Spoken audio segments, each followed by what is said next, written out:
In the ancient world, it was a common myth that the world began when a warrior god defeated the forces of chaos, usually in a dragon, and out of that battle created the world.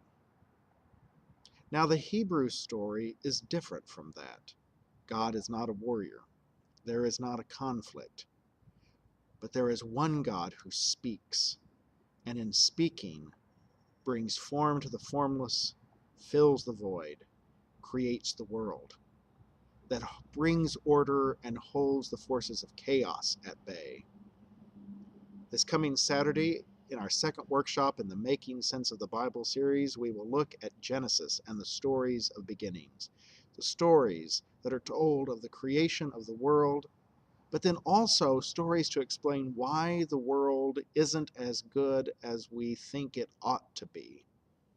We will look at these characters and these fascinating stories and examine some of the issues of how they relate to their cultural context and what we know from history and archaeology.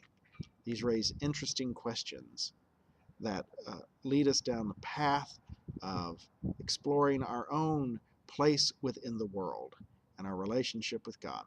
So join us this Saturday from 9:30 to 11 and share your own thoughts and ideas and questions about the book of Genesis and creation of the world and why the world isn't as good as we think it ought to be.